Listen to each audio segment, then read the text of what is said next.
qo'g'un setib elish. Bir bovay nevresiga bir tengi berip mundaq deptu.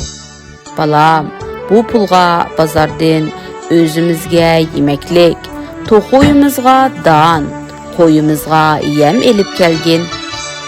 Bala tengini qo'liga elip o'ylanib qaptu.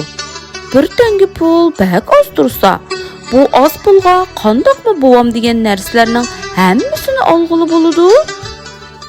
O uyan o'ylab, buyan o'ylab, oxiri bir amal tepibdi. Bala bazardan bir qo'g'un elib kepti. Bovisi qo'g'unni ko'rib nevresidan "Nemishqa qo'g'un elib kelding?" deb so'rabdi.